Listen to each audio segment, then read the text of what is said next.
Good morning students. आज हम साहित्य की विविध विधाएं वो हैं जो रचनात्मक लेखन या कौशल से संबंधित हैं। यानी कहानी लेखन, नाटक, जो रचनात्मक लेखन है, हम जिनकी रचना कर सकते हैं। उपन्यास हो गया, संस्मरण, यात्रा वृतांत आदि, जितनी भी कविता आदि, जितनी भी लेखन प्रक्रिया है या रचनात्मक कौशल हैं, रचनात्मक विधाएं हैं, इन्हीं से संबंधित और इनकी कुछ मुख्य जानकारी कि ये किस प्रकार से लिखी जाती हैं, कौन सी चीज़ों को उपयोग किया जाता है, कौन से इनके तत्व होते हैं, इन्हें लिखते समय कौन सी बातों का ध्यान रखना चाहिए, इन बातों पर आज की क्लास में हम चर्चा करेंगे। तो सबसे पहले हम गद्य की सबसे प्रमुख विधा यानी कहानी लेखन के बारे में समझेंगे। कहानी किस प्रकार लिखी जाती है। कहानी वास्तविक रूप की एक कथा है जो जीवन से संबंधित होती है। वह काल्पनिक भी हो सकती है, वास्तविक हो सकती है, यानी आपके आसपास के जुड़े वातावरण से जुड़ी हुई हो सकती है, सुसंगठित होनी चाहिए, वो मानव जीवन की किसी भी घटना पर आधारित या व्यक्तिगत तौर पर हो सकती है। किसी एक मुख्य पात्र को लेकर उसके इर्द गिर्द वो कहानी की रचना की जा सकती है। तो कहानी का उद्देश्य न केवल कोई संदेश पहुंचाना है बल्कि हमारा मनोरंजन करना भी है। तो कहानी के माध्यम से हमें किसी उद्देश्य की प्राप्ति के लिए हम वो कहानी को लिखते हैं कि उस उद्देश्य को हम अपनी कहानी के माध्यम से या उस संदेश को हम दर्शा सकें, और इसके साथ ही वो कहानी मनोरंजक हो, रचनात्मक कौशल के सभी तत्वों पर उत्तीर्ण हो और उसमें कोई कमी ना हो। इसका एक आधार जो है कहानी की रूपरेखा में होना चाहिए।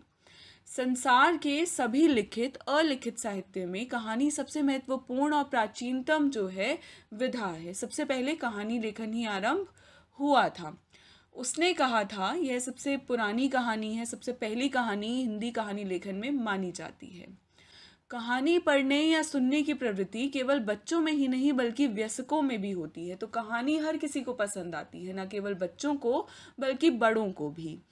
इसके साथ ही आज के व्यस्त जीवन में कहानी की जो लोकप्रियता है उसका कारण एक छोटा हो गया है, यानी उसका कारण जो है या उसका जो स्थिति है, उसकी लोकप्रियता है वो बहुत कम हो गई है। बहुत से लोग कहानी से जुड़ी हुई परिचर्चाएं या चर्चा उस पर नहीं करते हैं, ना ही सुनने और ना ही सुनाने में उतना विश्वास रखते हैं, बल्कि अपने ही अतिरिक्त कार्यों में अपने आप को व्यस्त रखते हैं। तो जो कहानी की लोकप्रियता थी, जैसे हमारे दादी नानी के समय में थी, हम बहुत सी कहानियाँ उनसे सुना करते थे जिनका अपना एक महत्व होता था, वो नैतिक शिक्षा से जुड़ी हुई होती थी, वो आज के समय में व्यस्त जीवन में ख़त्म होती जा रही है। तो कहानी की परिभाषा कुछ इस प्रकार है। कहानी वास्तविक जीवन की ऐसी काल्पनिक कथा है जो छोटी होते हुए भी स्वतः पूर्ण और सुसंगठित होती है। तो छोटी होती है कहानी, बहुत लंबी नहीं होती है, और छोटी कहानियाँ लिखी जाती हैं ताकि वो आसानी से समझ आ सके।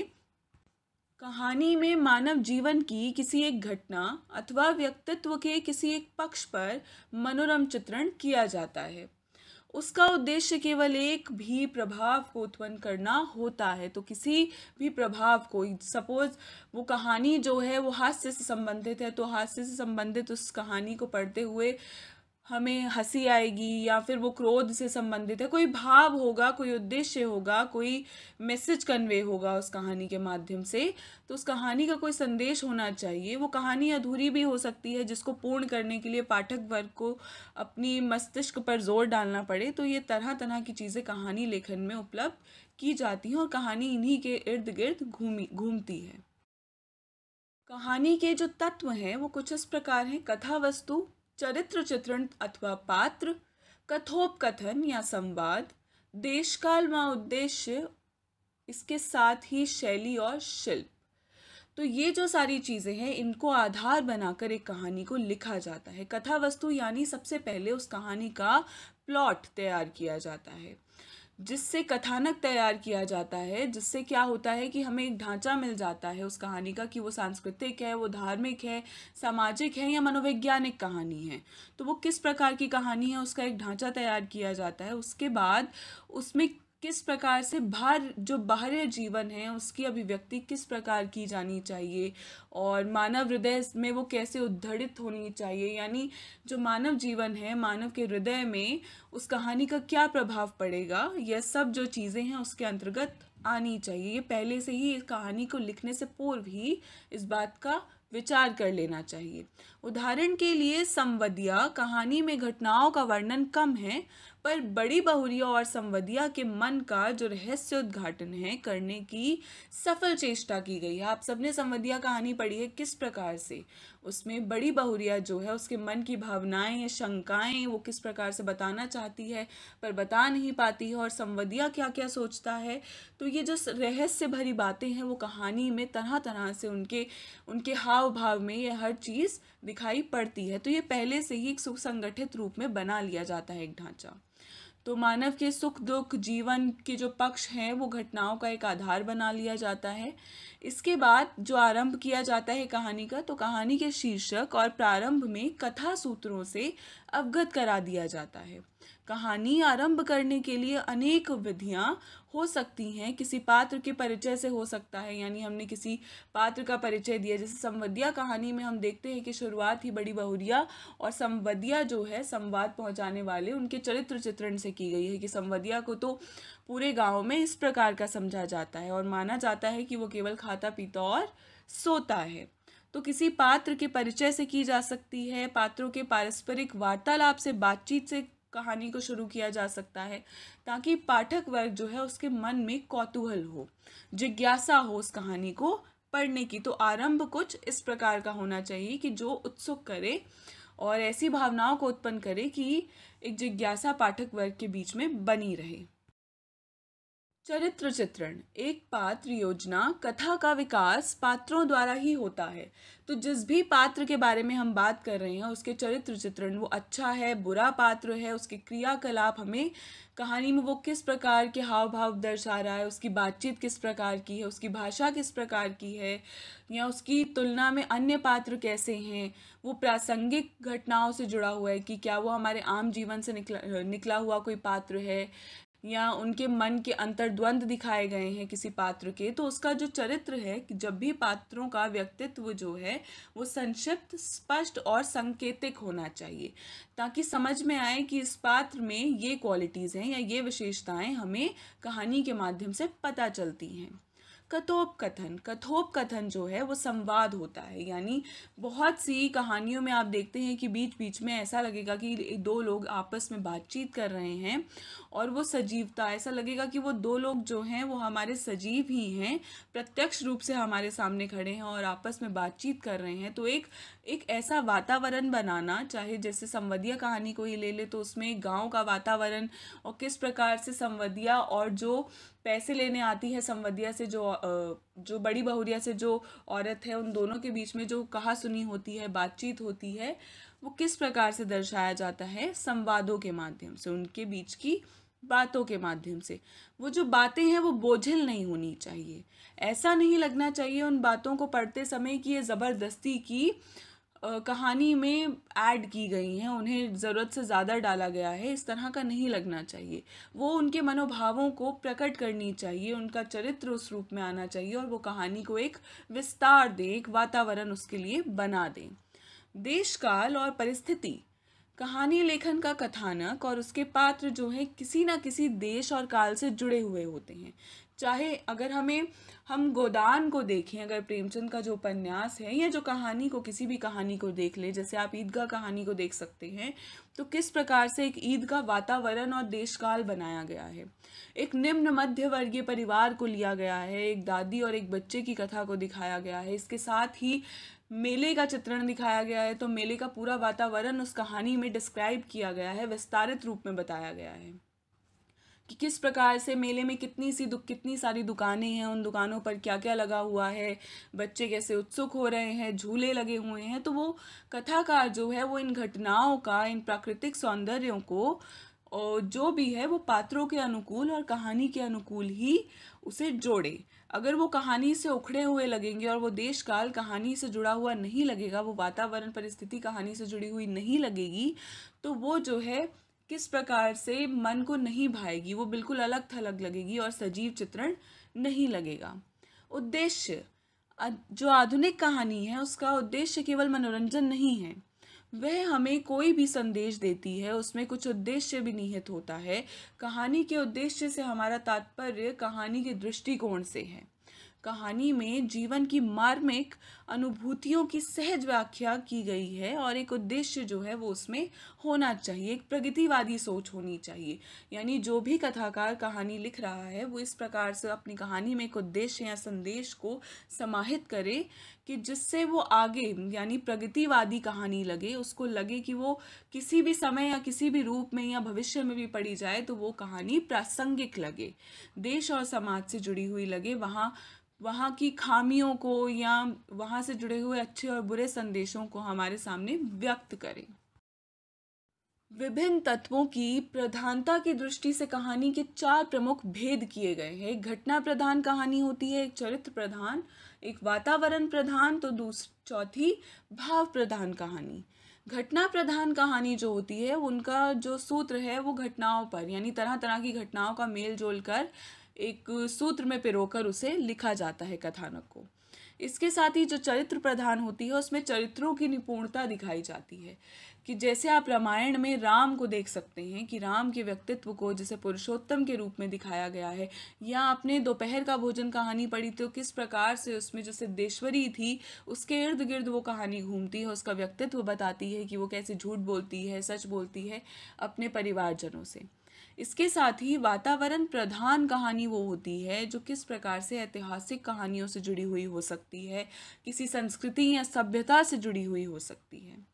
भाव प्रधान कहानी वह है जिसमें किसी भी भाव या विचार को लिया जाए। जैसे आपने अभी सुमिरन के मन की कहानी पढ़ी थी, उसमें आपने 4 कहानियाँ पढ़ी, उसमें घड़ी के पुर्जे जो था वो किसी विचार से संबंधित कहानी है। तो ये जो है वो मिली जुली होती है, उसमें काव्य भी हो सकता है, लघु कथाएं हो सकती हैं, प्रेम कथाएं हो सकती हैं, कोई प्रतीक रूप में दर्शाया जा सकता है। तो ये कहानी के मुख्य रूप से 4 भेद किए जा सकते हैं, यानी 4 प्रकार की कहानियां मानी जाती हैं। नाटक नाटक जो है वो सबसे महत्वपूर्ण विधा है।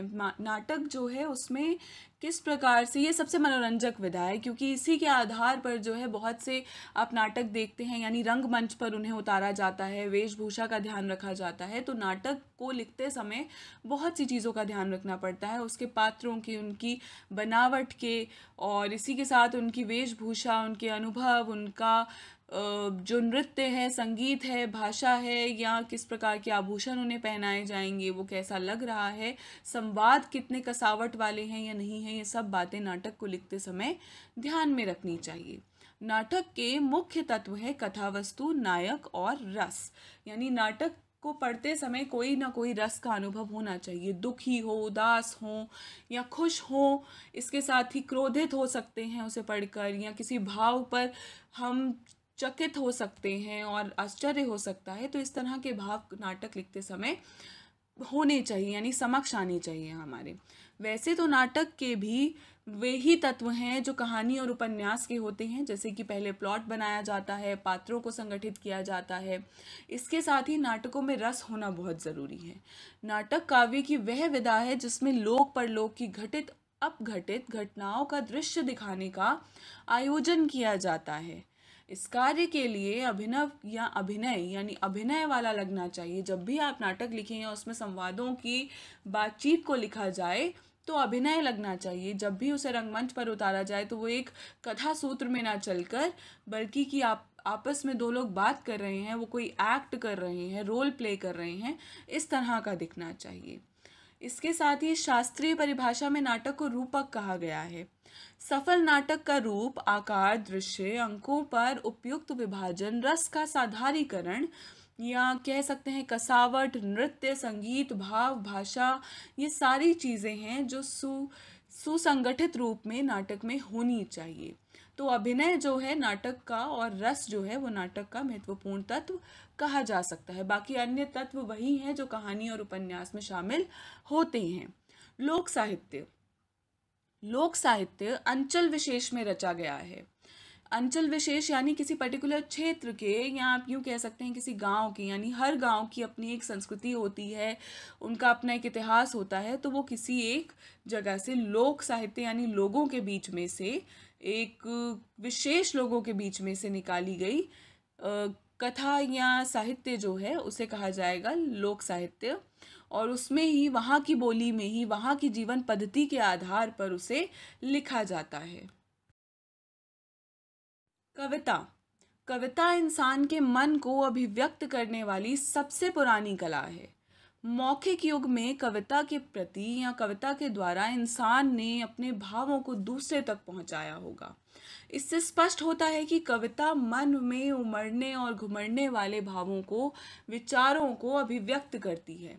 तो कविता लिखते समय किन बातों का ध्यान सबसे ज़्यादा रखा जाता है? एक तो कविता जो है, जो मन में भाव उभरते हैं उसे शब्दों में यानी कम शब्दों में उकेरना, उन्हें पिरोना कविता कहा जाता है। अभिव्यक्त करना काव्यात्मक रूप में, तुकबंदी के आधार पर, अलंकारिक भाषा के रूप में।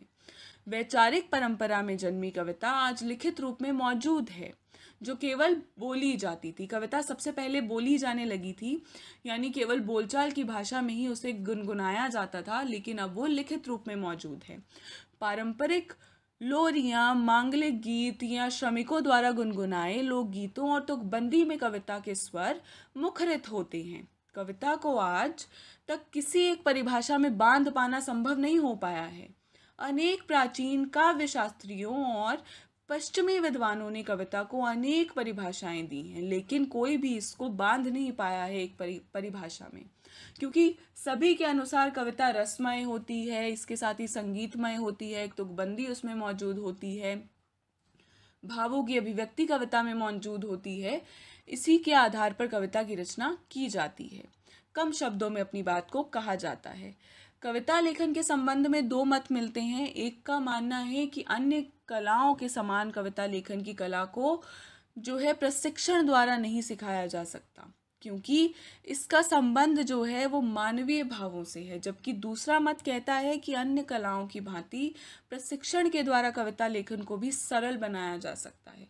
यानी अगर हम प्रशिक्षण दें, तो कुछ लोग मानते हैं कि कविता लिखने का प्रशिक्षण यानी ट्रेनिंग नहीं दी जा सकती है, लेकिन कुछ लोगों का मानना है कि इसे प्रशिक्षण के द्वारा सिखाया जा सकता है। कविता का पहला उपकरण शब्द है। सबसे पहले हमें शब्दों को रचना करनी होती है कि कौन से शब्दों का इस्तेमाल हम अपनी कविता को लिखते समय करेंगे। कवि W.H. आर्डर्स ने कहा है कि प्ले विद द वर्ड्स, अर्थात कविता लेखन में सबसे पहले शब्दों से खेलना सीखें, उनके अर्थ की परतों को खोलें, क्योंकि शब्द ही भावनाओं और संवेदनाओं को आकार देते हैं। हमारे शब्दों की परख, हम किस प्रकार के शब्दों का इस्तेमाल करते हैं, किस प्रकार की बोली बोलते हैं, वही जो है यानी प्ले विद द वर्ड, शब्दों के साथ खेलना ही कविता का एक स्वरूप करता है। बिंब और छंद जो है, बिंब यानी एक चित्र जो है हमारे सामने उपस्थित करना, कविता को इंद्रियों से पकड़ने में सहायक होते हैं। बाहरी संवेदनाओं या मन के स्तर पर बिंब के रूप में परिवर्तित हो जाती है। छंद के अनुशासन की जानकारी के बिना आंतरिक लय का निर्वाह असंभव है। तो कविता में क्या होना चाहिए? एक भाषा यानी शब्दबद्ध होनी चाहिए, कम शब्दों में लिखी जाती है, शब्दों का चुनाव होना चाहिए, संरचना होनी चाहिए, उसको पढ़ते समय एक चित्र उपस्थित होना चाहिए। ये जो सारी चीज़ें हैं, और तुकबंदी का ध्यान रखना चाहिए। ये सभी चीज़ें कविता लेखन के समय, कविता बनाते समय महत्वपूर्ण मानी जाती हैं। तो आज हमने किस प्रकार से कविता लेखन या कहानी लेखन हो, ये सभी चीज़ें जो हैं, नाटक हो, इसके अलावा बहुत सी अन्य विधाएं भी हैं जिन्हें हम आगे की क्लासेस में चर्चा करेंगे उन पर। तो ये मुख्य रूप से कुछ बातें मैंने आज आपको बताई हैं, इंट्रोडक्शन दिया है, उससे समझाने का प्रयास किया है कि कविता लिखते समय या नाटक या कहानी लिखते समय किन बातों का ध्यान रखना चाहिए, किन आधारों पर इन्हें लिखा जाता है। आशा है आप सभी को समझ में आया होगा। इसके साथ ही अगर आप किसी भी बात को ना समझ पाएँ या आपको कोई संशय हो तो आप मुझसे पूछ सकते हैं, और आपको इसके साथ एक असाइनमेंट मिलेगा जो आपको कंप्लीट करना है। धन्यवाद।